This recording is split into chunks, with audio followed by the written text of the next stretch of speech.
I got so much motherfucking design on right now. Break it down, bring it back, make it clap. I got 3 old thoughts, new block, where that day. Bitches on my line, and you know they come straight. Hold up, what it not, 45, scope it cash like whoa. How you fucking with these hoes up?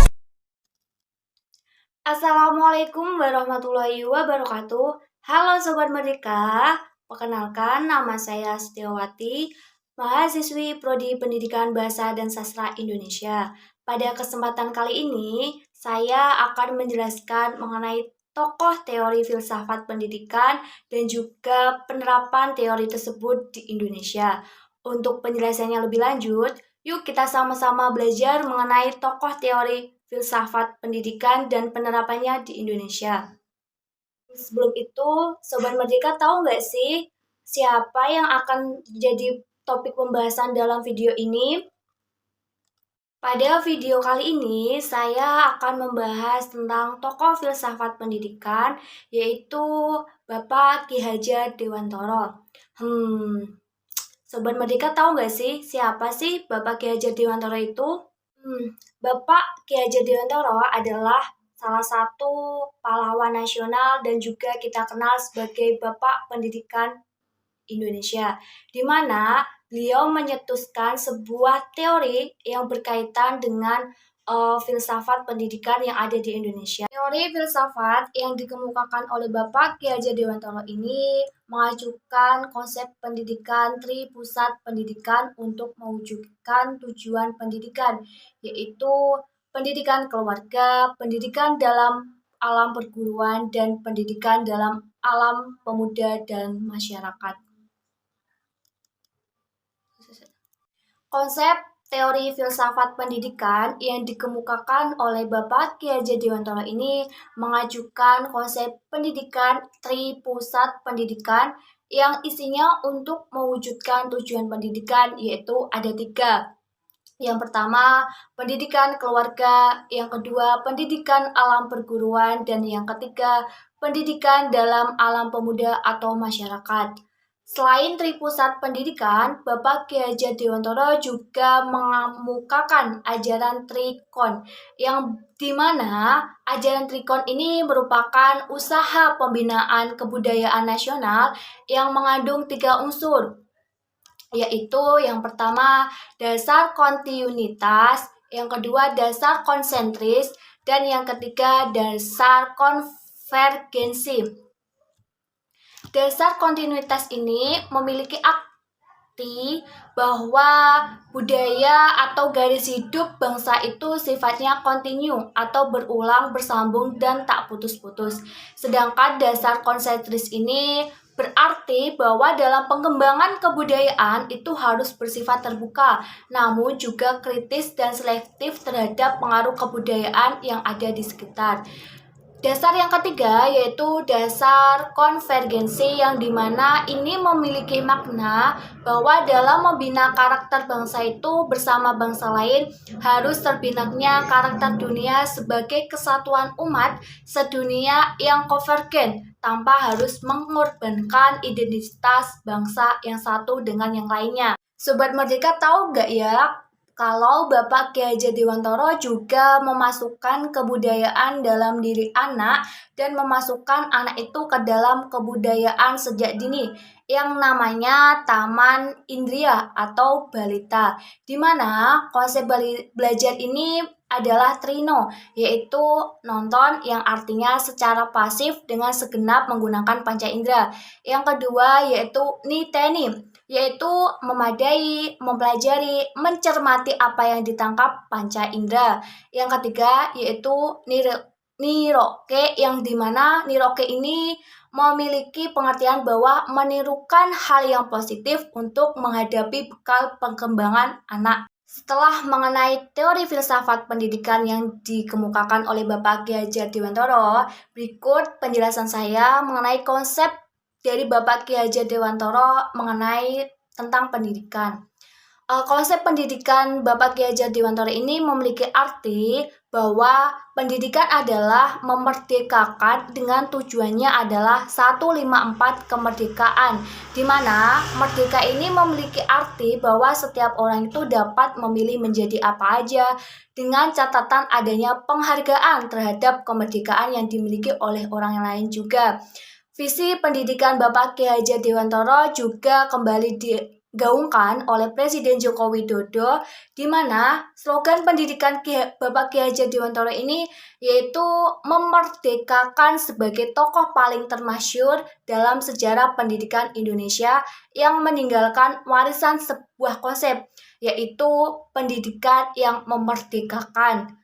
Konsep ini termaktum dalam 3 semboyan dalam bahasa Jawa, yaitu ing ngarsa sung tulodo, ing madya mangun karsa, tut puri handayani. Yang ketiga bahasa itu memiliki arti bahwa di depan memberikan contoh, di tengah memberikan semangat, dan di belakang memberikan dorongan. Semboyan Tutpuri Handayani sendiri diabdikan dalam logo Kementerian Pendidikan dan Kebudayaan Republik Indonesia. Selain konsep tadi, Bapak Ki Hajar Dewantara juga mengatakan bahwa ada konsep sistem Among, yang dimana sistem Among ini berjiwa pada kekeluargaan yang bersidikan 2 dasar, yaitu yang pertama, kodrat alam sebagai syarat kemajuan dengan secepat-cepatnya dan sebaik-baiknya. Yang kedua, yaitu kemerdekaan sebagai syarat menghidupkan dan menggerakkan kekuatan lahir dan batin anak agar dapat memiliki pribadi yang kuat dan dapat berpikir serta bertindak merdeka. Namun, dalam sistem Among yang dikemukakan oleh Bapak Ki Hajar Dewantara ini juga ada beberapa yang menjelaskan bahwa setiap pamong itu sebagai pemimpin dalam proses pendidikan yang diwajibkan bersifat ing ngarsa sung tulodo, ing madya mangun karsa, tut puri handayani. Dari ketiga bahasa Jawa tersebut yang dikemukakan oleh Bapak Ki Hajar Dewantara, yaitu ing ngarsa sung tulodo, ini mengandung makna tersendiri, yaitu sebagai pendidik atau orang yang mempunyai pengetahuan dan berpengalaman hendaknya mampu menjadi contoh yang baik dan dapat dijadikan sebagai sentral figur bagi siswa. Yang kedua, yaitu ing madya mangun karsa ini memiliki makna bahwa sebagai pamong atau pendidik juga hendaknya itu kita menumbuh kembangkan minat dan hasrat dan kemauan peserta didik untuk dapat berkreatif dan berkarya guna mengabdikan cita kepada cita-cita yang luhur dan ideal. Kemudian yang ketiga itu Tutpuri Handayani sendiri. Kata Tutpuri ini memiliki artinya mengikuti dari belakang dengan penuh perhatian dan penuh tanggung jawab. 155 berdasarkan cinta dan kasih sayang yang bebas dari pamrih, yang bersifat dari sifat otoritatif, posesif, terus kemudian protektif dan permisisme yang sewenang-wenangnya. Sedangkan kata Handayani ini memiliki makna bahwa Handayani ini maknanya itu memberikan kebebasan, kesempatan dengan perhatian dan bimbingan yang memungkinkan anak didik itu memiliki inisiatif sendiri dan juga pengalaman sendiri supaya mereka ini dapat berkembang menurut garis dan kodratnya pribadi. Konsep filsafat pendidikan yang dikemukakan oleh Bapak Ki Hajar Dewantara ini mengenai pendidikan merupakan sebagai usaha kebudayaan yang selaras dengan filsafat progresivisme, yang dimana filsafat progresisme ini mengatakan bahwa kemajuan atau progres menjadi inti perkataan dari progresivisme. Maka beberapa ilmu pengetahuan yang mampu menumbuhkan kemajuan merupakan bagian-bagian utama dari kebudayaan. Nah, mengenai penjelasan mengenai konsep teori filsafat pendidikan yang dikemukakan oleh Bapak Ki Hajar Dewantara, kemudian kali ini kita akan membahas tentang sumbangasi pemikiran Bapak Ki Hajar Dewantara pada pendidikan di Indonesia. Dalam berkembangnya pendidikan di Indonesia ini tidak lepas dari konsep yang dikemukakan oleh Bapak Ki Hajar Dewantara yang memberikan pemikiran tentang dasar-dasar pendidikan, yang dimana menurut beliau pendidikan itu bertujuan untuk menuntun segala kodrat yang ada pada anak-anak agar mereka dapat mencapai keselamatan dan kebahagiaan yang setinggi-tingginya.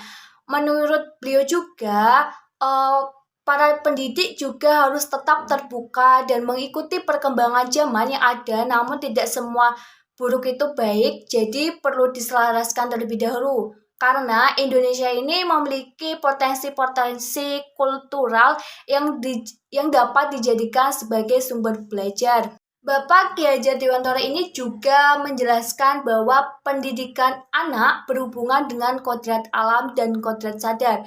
Kodrat alam ini berkaitan dengan sifat dan bentuk lingkungan di mana anak berada, sedangkan kodrat zaman ini berkaitan dengan isi atau irama. Artinya bahwa setiap anak itu sudah memiliki sifat atau karakternya masing-masing. Jadi sebagai seorang guru kita tidak boleh menghapus sifat yang ada pada anak tersebut, tetapi kita harus menunjukkan atau membimbing mereka agar muncul sifat-sifat baiknya sehingga menutupi atau menghamburkan sifat-sifat jeleknya tadi.